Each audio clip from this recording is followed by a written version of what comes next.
Trump کہتے ہیں اسرائیل کے پاس اتنی صلاحیت نہیں کہ وہ ایران کی جوہری صلاحیت ختم کر سکیں۔ نیو جرسی میں میڈیا سے گفتگو میں صدر ٹرمپ نے کہا کہ ایران میں زمینی افواج اتارنا آخری حل ہوگا۔ ایران پر حملہ کرنے کا فیصلہ کرنے کے لیے زیادہ سے زیادہ 2 ہفتے لوں گا۔ ٹرمپ نے کہا کہ اسرائیل سے فضائی حملے روکنے کا کہنا مشکل ہے۔ اسرائیل کے پاس اتنی صلاحیت نہیں کہ وہ ایران کی جوہری صلاحیت ختم کر سکے۔ امریکی صدر نے کہا کہ ایران نے ایٹمی صلاحیت کے لیے مواد جمع کر لیا تھا۔ اسرائیل ٹھیک جا رہا ہے، ایران کم اچھا جا رہا ہے۔ اگر امریکی اثاثوں پر حملہ ہوا تو حملہ کرنے والوں کو بہت دکھ ہوگا۔ ایران سے بات کریں گے، دیکھتے ہیں کیا نتیجہ نکلتا ہے۔ میں مذاکرات سے پہلے سیز فائر چاہتا ہوں۔ اس کے علاوہ امریکی صدر ٹرمپ نے کہا کہ بھارت اور پاکستان دونوں کے ساتھ امریکہ ٹریڈ ڈیل پر بات چیت کر سکتا ہے۔ ٹرمپ کا کہنا تھا کہ پاکستان بھارت کی جنگ بند کروانے پر مجھے نوبل پرائز ملنا چاہیے، مگر نوبل پرائز سر لبرلز کو ملتا ہے، یہ لوگ مجھے نہیں دیں گے۔ حکومت پاکستان کی امریکی صدر کو نوبل امن انعام 2026 کے لیے نامزد کرنے کی سفارش۔ حکومتی اعلامیہ کے مطابق بین الاقوامی برادری نے بھارتی جارحیت کا مشاہدہ کیا جو پاکستان کے خود مختاری اور علاقائی سالمیت کی سنگین خلاف ورزی تھی۔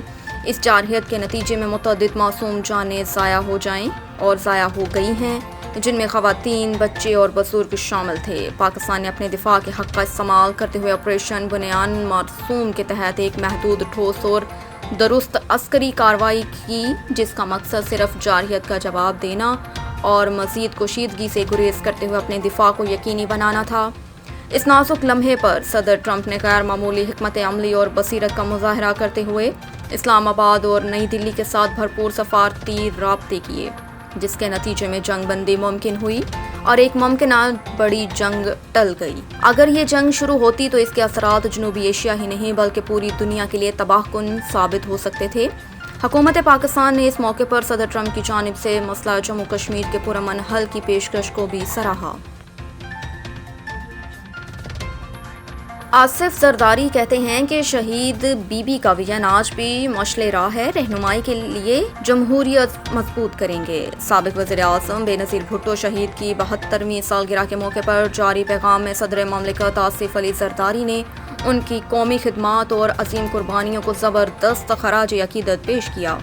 صدر مملکت نے کہا کہ شہید محترمہ بے نظیر بھٹو نے جمہوریت، انسانی وقار اور خواتین کے حقوق کے لیے جو ناقابل فراموش جدوجہد کی، وہ آج بھی تاریخ کا روشن باب ہے۔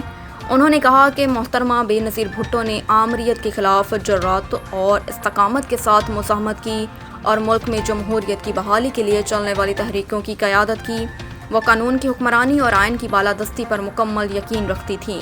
ان کا وژن، قربانیاں اور عوام سے گہری وابستگی پاکستان پیپلز پارٹی کے اجتماعی میراث ہیں۔ صدر زرداری کا کہنا تھا کہ شہید بی بی ہمیشہ خواتین کی سماجی اور معاشی خود مختاری کی علمدار رہیں۔ وہ پسماندہ طبقات اور اقلیتوں کی آواز بن کر ابھری اور ایک پرامن، خوشحال اور جمہوری پاکستان کی خواہاں تھی۔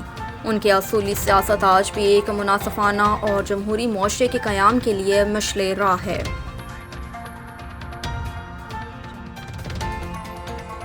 اور پی ٹی آئی اور اسٹیبلشمنٹ کے درمیان روابط رکنے کی وجوہات سامنے آ گئی۔ ذرائع کے مطابق عید کے بعد ہونے والی ممکنہ پیش رفت بانی پی ٹی آئی عمران خان اور پارٹی ارکان کے بیانات کے بعد رک گئی ہے۔ ذرائع کا کہنا ہے کہ امریکہ میں پی ٹی آئی کے احتجاج کی وجہ سے بھی پیش رفت رک گئی اور بتایا جا رہا ہے کہ امریکہ میں احتجاج کی وجہ سے حکومت، اسٹیبلشمنٹ اور پی ٹی آئی کے سنجیدہ حلقے سخت ناراض ہیں۔ پی ٹی آئی ارکان کا دعویٰ ہے کہ مشترکہ حکمت عملی نہ ہونا مسائل حل ہونے میں رکاوٹ ہے۔ ذرائع کے مطابق عید سے قبل بیرسٹر گوہر سے اہم حکومتی شخصیت نے رابطہ کیا۔ 26 نومبر کے بعد اہم شخصیات سے یہ رابطہ مختصر وقت کے لیے بحال ہوا تھا اور عید الاضحیٰ کے بعد پی ٹی آئی قیادت کے ساتھ روابط اور بات چیت ہونی تھی۔ اس حوالے سے chairman P T I barrister Gohar Khan کا کہنا ہے کہ بات چیت کے لیے ہمارے راستے کھلے ہیں، ملک کی خاطر سنجیدہ اور نتائج کے حامل روابط کے لیے تیار ہیں۔ حکومت اور ہماری جانب سے چند افراد ایسے ہیں جو بیانات یا عمل سے روابط میں رکاوٹ بنتے رہے ہیں۔